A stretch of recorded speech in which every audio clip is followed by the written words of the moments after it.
The greater Houston area covers over 12,000 square miles. That's actually bigger than the entire state of Hawaii. So that $600,000 condo in Midtown, your total monthly payment can hit around $5,300 once you factor in HOA fees and property taxes. And a gorgeous new build out in Cypress can have you spending up to $400 a month on tolls if you take the faster route. But here are 5 neighborhoods where people relocating to Houston often get blindsided and where you should be looking instead.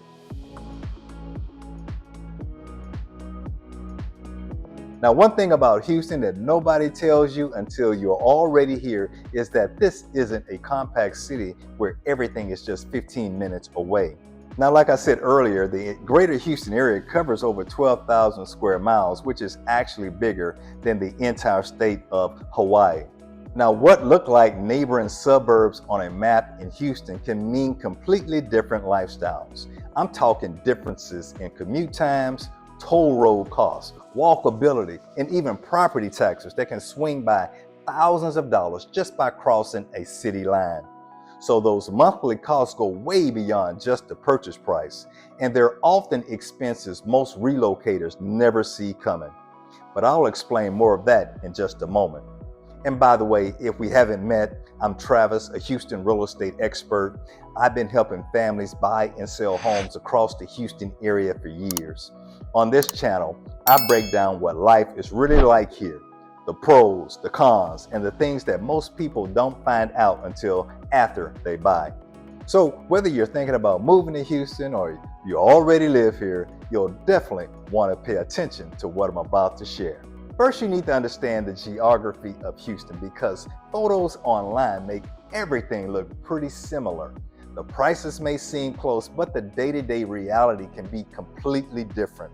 Which brings us to the first area where this disconnect usually hits the hardest. So let's talk about number 5, what I call the Cypress and Katy fringe zones. Think about it. You just paid $875,000 for a 45 to 5,000 square foot home with resort-style amenities and highly rated schools. Sounds perfect, right?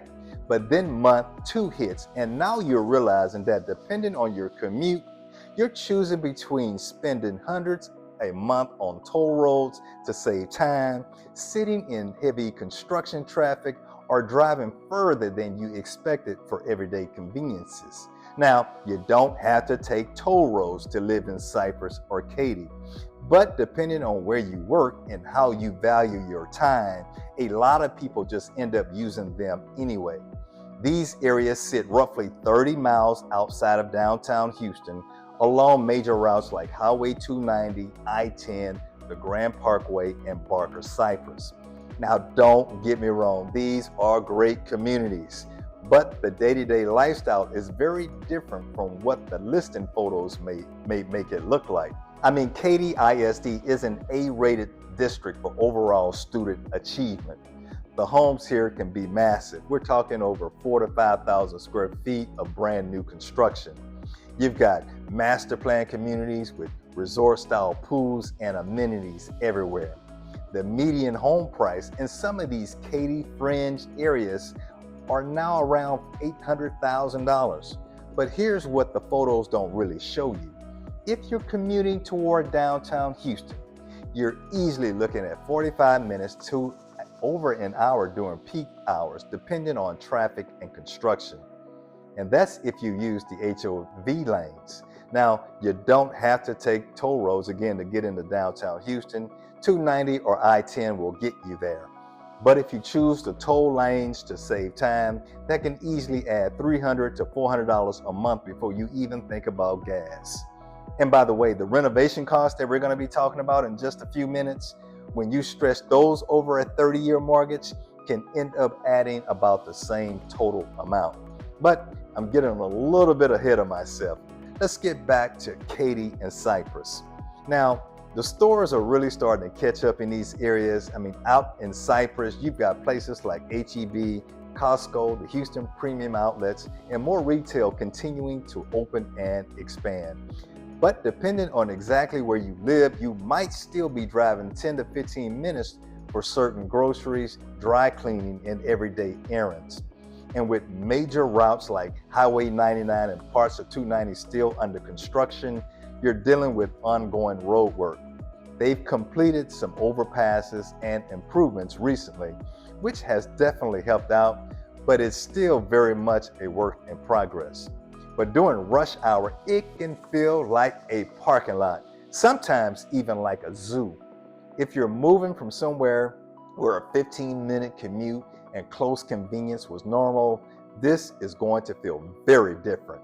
Don't get me wrong, the homes here are beautiful and the schools are top rated. But what you're doing is trading convenience for space and amenities. That said, these areas really work well if you work from home, have flexible hours, or your job is on the west or northwest side of Houston. Maybe you're only commuting downtown once or twice a week. Tens of thousands of people work in places like the Energy Corridor, West Chase, and the city center area with major employers and office campuses throughout that part of town. So in those cases, your commute might only be 10, 15, or 20 minutes instead of 45 minutes to an hour into downtown.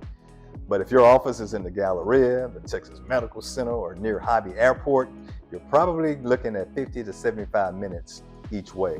That can be 10 to 12 hours a week sitting in your car just commuting to work. And understanding that trade-off up front prevents that "I didn't realize this" conversation 6 months after you move. And of course, my team and I help families move to the Houston area every single week. A big part of what we do is helping people relocate and figure out which suburbs actually fit their lifestyle and commute. We've helped a lot of families move to Katy and Cypress, and they genuinely love it. You just have to have the right conditions in place. And if you're thinking about actually moving to Houston, go ahead and subscribe. That's going to be the smartest first step that you can take. Subscribers get my neighborhood breakdowns, honest market warnings most agents don't talk about, and exclusive home tours across the Houston area. All right, let's talk about area number 4, the Woodlands and Conroe. I mean, could hundreds of thousands of people be wrong about the Woodlands? Probably not. But most of the large-scale growth people feel today has happened since the late 1990s and early 2000s, and the infrastructure is still playing catch-up as the area continues expanding north. The Woodlands and Conroe have seen massive population growth, and the master plan communities look incredible online. You've got large homes, mature trees in some areas, new construction in others, and a price per square foot that can be 20 to 30% less than closer in parts of Houston. But for buyers coming from truly walkable inner loop neighborhoods, places where you can walk to for coffee, restaurants, and daily errands, the reality in the Woodlands can catch people off guard. Outside of town center, most of the Woodlands is very car dependent, so you're driving for groceries, dining, and day-to-day life. That doesn't make it bad, it's just a very different lifestyle than inner loop Houston. You're going to need a car. The Woodlands itself is very built out, especially around town center, where you've got plenty of retail, dining, and shopping. But as you move north toward Conroe into some areas of the newer sections, retail is still catching up. You've got places like H-E-B, new shopping centers, and restaurants opening up. But in many of those areas, the homes have gone up faster than the stores and the amenities. If you're commuting into downtown Houston, you're probably looking at 60 minutes or more during peak hours, especially on Interstate 45, which is known for heavy rush hour traffic. If you're making that drive every day, that's something that you really need to factor in. Now stick with me, because when we get to some of the older, closer in suburbs, you'll see why the brand new factor matters more than most relocators initially think. But let's talk numbers for a second. In Conroe, median home prices are generally lower than the Woodlands, and you often get more house for your money. That's part of the appeal. The trade-off is resale competition. And when it comes time to sell, you're competing with builders who are still actively constructing new homes, which keeps inventory elevated. So if you're looking for walkability, a shorter commute, or easy access to city amenities, this probably isn't the best fit. But if your priority is maximum house for your money and you're comfortable with a more spread out, car dependent lifestyle, the Woodlands and Conroe can deliver a lot of value. And that value proposition becomes even more extreme as we shift to the east side of the metro. That brings us to number 3, areas like Baytown, Mont, Belvieu, and Crosby. This is where you'll find some of the most affordable new construction in the entire Houston metro.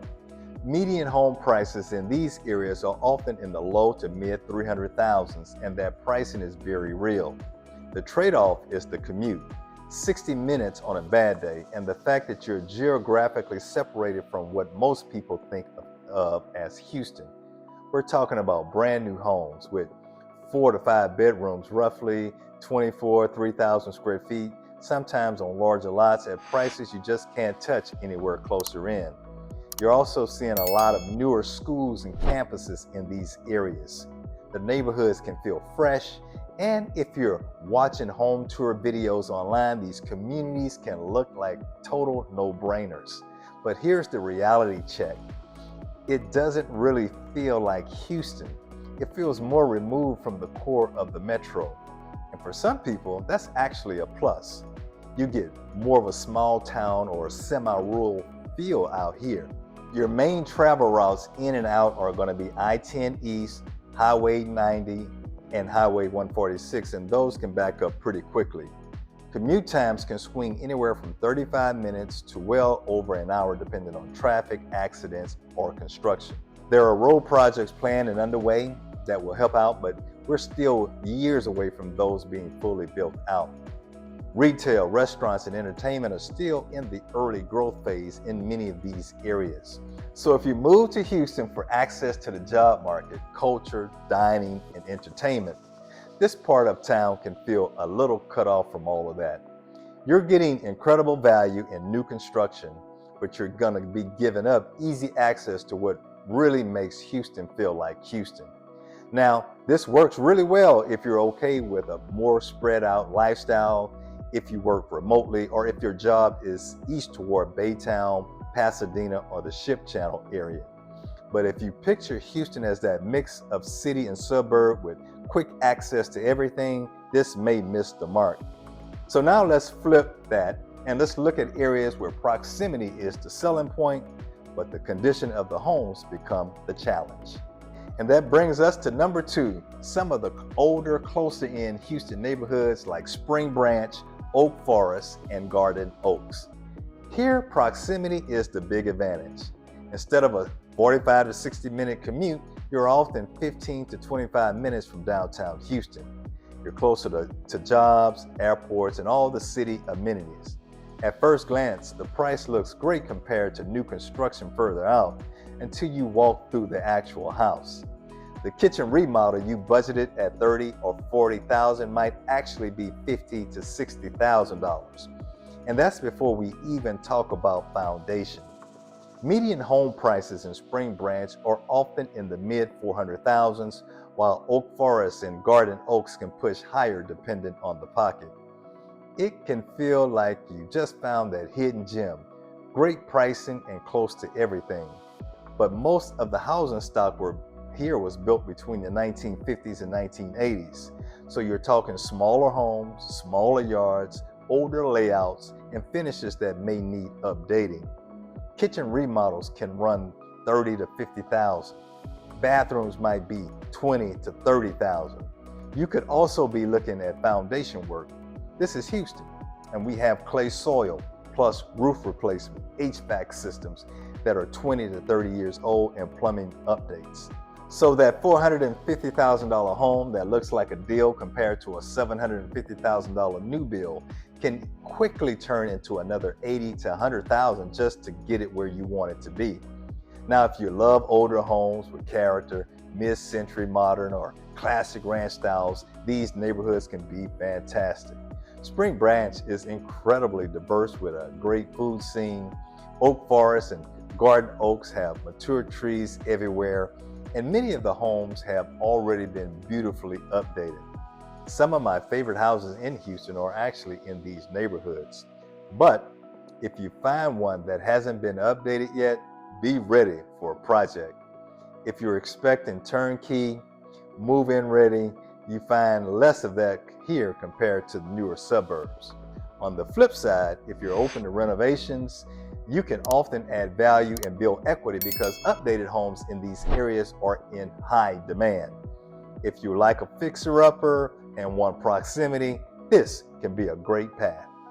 All right, that brings us to number 1, downtown Houston, Midtown, and Uptown condos. Yes, you get a great walk score. These areas are genuinely walkable. You've got rooftop pools, skyline views, trails, restaurants, bars, and quick access to parks. In Midtown and downtown, you're close to everything. But then you buy a $600,000 condo, and now you've got HOA fees that can run $700 a month, sometimes $1,000 to $1,200. All of a sudden, your total housing payment is pushing $5,000 a month for a 2-bedroom condo. Don't get me wrong, these areas are amazing. The vibe, culture, food scene, nightlife, parks, trails, skyline views, rooftop pools. It's the lifestyle a lot of people picture when they think of urban Houston living. But the HOA fees in these condo buildings can be high, and that's before special assessments. I even looked at buying a condo downtown myself because I love the building, but the HOA was $1,200 a month and it didn't even have a pool. That's where HOAs start to get a bad reputation. In single-family communities, HOAs can keep things maintained. But in condos and townhomes where you're sharing roofs and walls, high fees with limited amenities can be tough. Plus, HOAs can increase and special assessments happen, especially if the building needs major repairs. The other challenge is going to be appreciation. Condos in these areas often appreciate more slowly than single-family homes.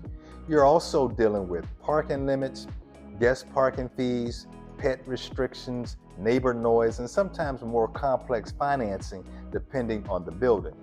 Now, if you're young, you love the city lifestyle, and you want to walk to bars, restaurants, and entertainment, this can be an awesome fit.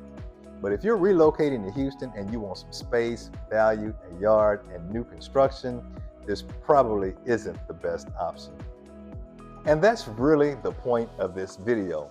All 5 of these areas are great in their own way, but depending on your job location, commute, lifestyle, and priorities, they can become very frustrating if you don't understand the trade-offs up front.